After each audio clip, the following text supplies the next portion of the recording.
Leslie Brissett, nice to have you here with us in the Staff of OrgLab 2015. It's a pleasure. For us as well.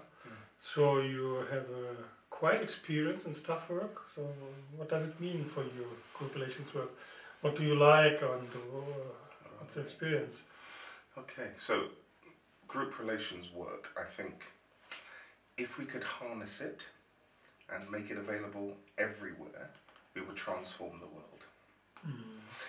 So many people are working in organizations where they can't trust the leadership, they're not sure what they're doing, they don't really have a connection to their purpose, they often don't understand their roles. And what group relations does is it strips away all of the trappings of an organization and leaves you with the essence. And the essence is what's a role, what's an authority, and what's the nature of organization. And you just live with those concepts and make sense of them in a real, not conceptual, in an embodied way. And if you can take that, we could change the world. That's what I think is exciting about group relations. And in a staff role, you're getting that knowledge and that sensitivity of the movement between roles and how you own and live your authority in your role, managing yourself, in a way that I think you could take, it's 5 years of an MBA program in 4 days. Interesting. That's a little bit what I always say. I have learned more in one of the conferences in '86 than at all my university years on management. Absolutely. You have been a manager or leader as well in an organization. So if you compare this experience, do you say group relations conference, which is something like a laboratory organization, laboratory in Leicester 2 weeks, here 4 days, and in other countries as well. Are there similarities where you say if you join such a group relations conference, you can learn a lot for your own organization, you're coming from the organization to this group relations work? Absolutely. I think it's completely transferable, and in fact it's transferable much more quickly than it would be if you do a traditional conceptual program, because conceptually you've got to think, okay, so I've learned these things, and then you're trying to make the leap to what does it mean in action terms. Whereas in a group relations program, you're absorbing the learning straight away. In the context, you're thinking, how do I then apply this? So you go to the program Monday to Friday, the next Monday you go to work, you're a different person. You see the world differently, you interact differently. So as a leader who, you know, I've sent my own staff on training programs, you want them to come back ready to deliver. And had I known about group relations when I was leading large complex teams in other places, I would definitely be saying to them, back then, get on a program. And now in my various leadership roles, I tend to be more in the governance leadership positions rather than management, although I do have a management role as well. But in the governance roles, when I'm working with chief executives and their management teams, in my role as a board member, non-executive director or chairman, I'm saying to them, get on a program. Yes, you've got the MBA, yes, you've been a chief exec for 10 years, but go and do a group relations program. It's very interesting. And you, this morning, before we started our staff meeting, you were speaking to me a little bit about leadership, role and race, etc. So what is your idea or your experience on this? I think it's a heavy topic and it's a difficult one, and people often, even the academics, run from it slightly, because I think it brings history into the present. So when you're working in a group relations context, we're looking at what do we represent in the systems that we're in. And as a black man, a big black man, when I walk into a system, I trigger all sorts of memories, fantasies, myths that people are carrying almost completely unconsciously. And my presence brings all of that to bear. What is this? And particularly in a context like this, we're in another country, predominantly white, and here I am walking around. People will be thinking, is he American? Is he a boxer? Is he an athlete? Because these are the representations that we have in the media. If you don't have proximity due to where you live, then how else do you get an idea of what it means to be non-white or non-any other, whatever that other is.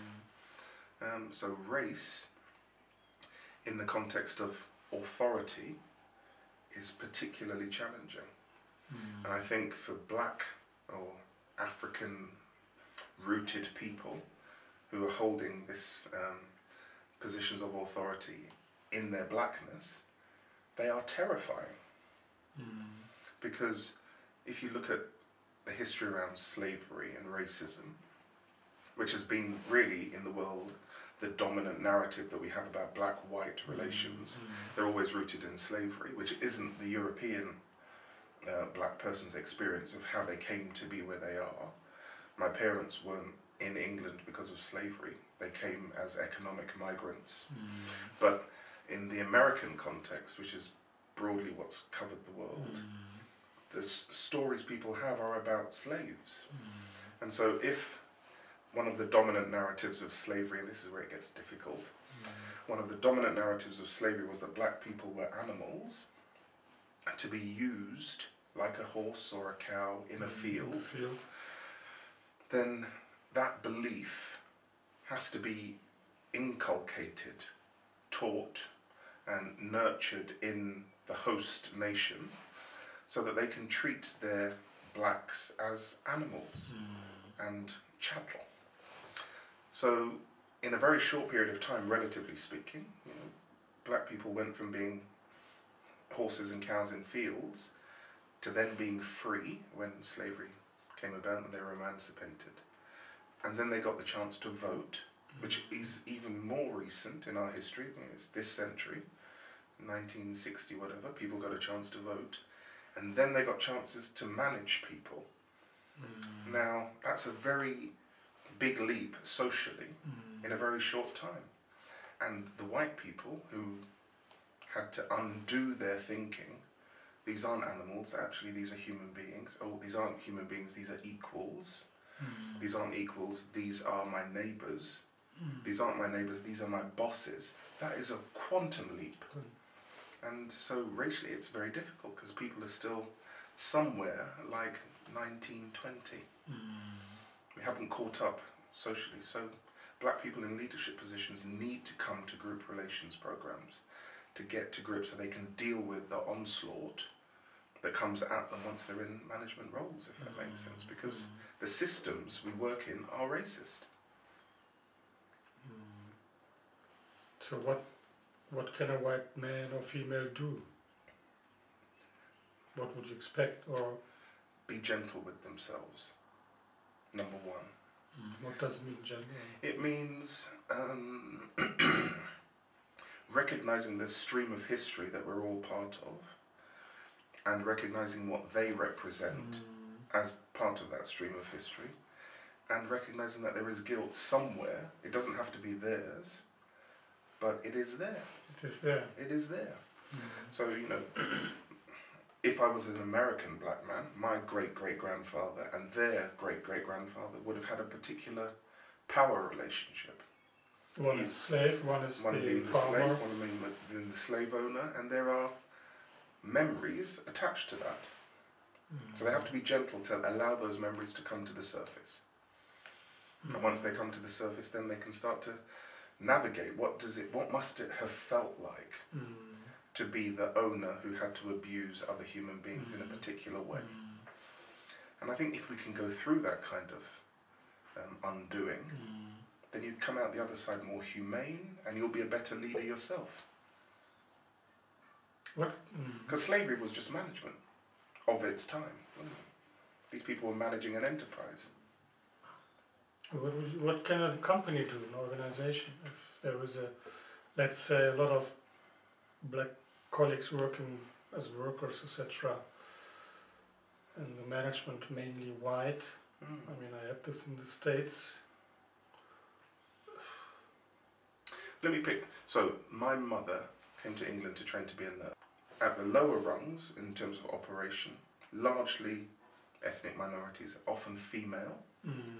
As you go up the hierarchy, it becomes more and more white and more male. Till you get to the point where the top 130 managers are 90 men and all white. So, what do you do with that system? Something is stopping people moving up, and the people who are moving up are behaving in certain ways. They need to get into a program like this, come to an org lab or a Leicester conference, and work through what does it mean to represent something in a system. Yeah. They told me in America, it was the southern part of America when I worked as a consultant, that those blacks don't want to become a leader. I didn't believe it, but this was their running argument. Yeah. Well, again, if you're working in a system that is sick, who wants to manage a sick system? Interesting. So there might be an element of truth. There is a certain kind of pioneer mentality that is needed to, you know, to work with the enemy for a while. And not everybody has the stomach for it. And then they asked me, or they didn't ask me, I said, you know what, in 3 years, 4 years, because they asked me, yes, they asked me, what can we do? They don't want to become a leader. And my idea in the mind was, they need to have some representatives, so at least if they look up and they just see white faces, can't really work. Then I said to him, 3 to 4 years, if I look in your faces, I have to see at least 3, 4 black faces. I mean, a change or a diversity or something like this. Yeah. That they can believe it makes sense, I can go on. It's possible. It's possible. Yeah. And I don't know that time if I was right or wrong, but I just said this, you know. I said, okay, what about identity and identification and representation? Absolutely. There was a sociologist called Nirmal Puwar who did her PhD thesis looking at women in places of predominantly male power positions. So she was looking at Parliament in England, and she said that these women, because they were women, stood out, and that meant that the men would keep them at a distance. Although, you know, these are members of Parliament work, and in Parliament itself it was designed to keep them out. And she called them space invaders. And you can take that thesis and apply it to race. You know, black people in some systems do not belong, and the systems are designed to keep them out. Yeah. So you need to work with the systems to say, what are the barriers, conceptually, behaviourally, ideologically, that keep others out? But it takes an enlightened leadership to ask the question, who are we preventing from being here? Because most leaders hold the fantasy that we're open to everyone. We just want the best. Well, if your idea of the best is that they look a certain way, that they speak a certain way, that they have had a certain education, that's how you keep them out. Because it's not about colour. It's about what's going on in the head. I gave a talk at the Tavistock, and it was a morning, what do they call them, breakfast briefings. It's not about diversity in terms of gender, it's about diversity of thinking. And most systems have a drive towards homogeneity. They want everyone the same. So if that's what's going to happen, it doesn't matter what the colour is. Keep all of the organisations led by white men, if we're going to keep what has historically been designated as white male thinking. It's interesting. I'm not interested in being a token colour, unless my colour and what I bring in terms of my thought process is accessible to the organisation. I just become a puppet. It was very interesting. The first part you said you became very early a judge, right, at the age of 26. 26. Yeah. And then you were interviewed, etc., and they wanted to ask how it is, etc. Yeah, well, at the time, because most of the judiciary is over 50 and white and predominantly male, they wanted to do a big splash, you know, to say we've got a young black judge, England's youngest, and wanted to interview me to say that this now will give people confidence in the legal system because we've got a young black man. You represent the people that, you know, we're going to be dispensing justice to. And I said, I don't represent them. We might have the same skin colour, but when I'm in my role as a judge, I am running the law. So I'm thinking like the system. I'm not thinking about my background and my upbringing and how that relates to who's in front of me. No. This is very good. It sounds like a little answer to my idea with the representation I talked to in the southern part of America, when I said if I look in this team I would like to see 3 or 4 colored persons. So it's even one step further, is what you say, right? You said law is blind or something like this. Yeah, justice is blind. If you ever look at any statues that on the tops of courthouses with holding the scales, she's wearing a blindfold. Ah, I see. Because it's not about who you see, it's about what is done and what's the framework for making a decision about what is done. It's not about colour. So it's not only the question of representation. Well, if I take my idea or the example of the company in America, so one could say, although you are white, you can be blind in a way for the color and should still manage as you would manage whoever is in front of you as an employee, right? But that takes a very enlightened manager. I see. So people need to go through a process, like we were saying before, of bringing to the surface all the stuff that's in the way, so that you can then take your blindfold off and still treat the people the same. Unfortunately, most people, unlike justice, can't keep a blindfold on, so we take it off. And as it comes off, then we see the world and we start to judge it based on our history and our prejudices. So, I mean, in many circles, what I've just said is heretical. Black people would say, you don't understand the struggle, my brother. And I would say, I understand the struggle, my brother. I'm choosing not to struggle. Wow. My blackness is irrevocable. I can't do anything about it. I will always be black. I'm going to use a word now that's a bit offensive. Often people say, oh, you know, blah, blah. I say, for many people, I'm just another nigger in a suit. Okay. Yeah? So it's not about the fact that, you know, I went to Cambridge or the London School of Economics or whatever. It's not that I have a PhD. None of that is relevant. But you have all this. I know it. Yeah, but it's not about that. It's about what they see. And what they see is what Franz Fanon, a psychoanalyst, said, you know, talked about mimicry. Wow. Yeah. These things are deep and protracted. Deep. But I don't think we have to struggle. There's an element of knowing and having the confidence to name the systems that we're in.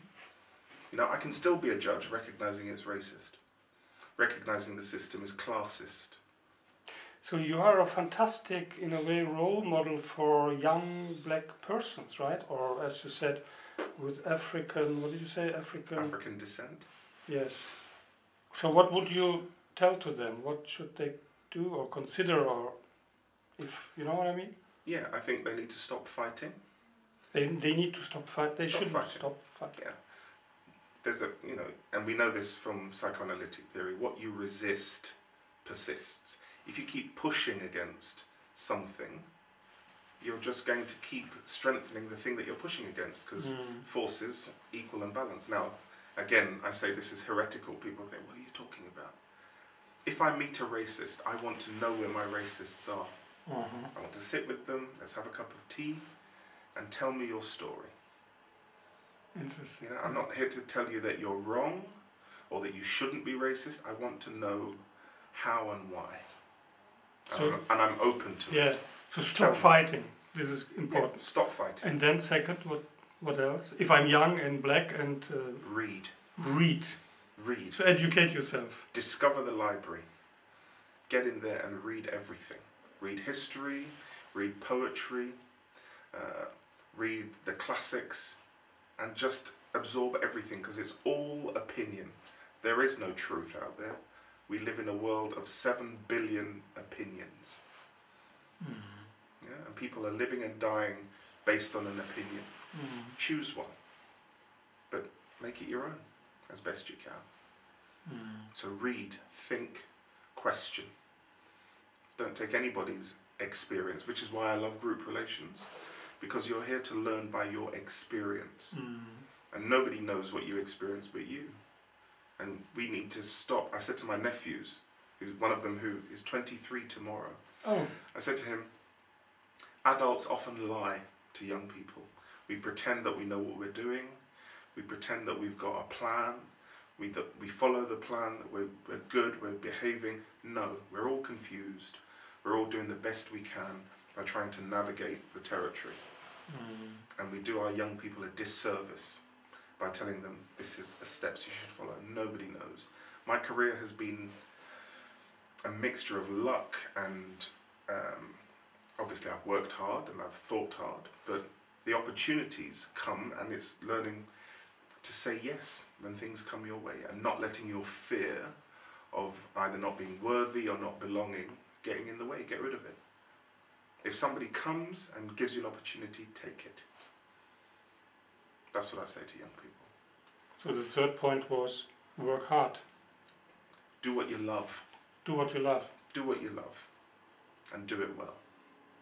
My dad used to say to us, it doesn't matter what you do, you could be a road sweeper, but sweep it well. Wow. Thank you, Dr. Brissett. Thank you, Dr. Özdemir. It was really great. The second part was also very interesting. Thank you. See you soon. Thank you.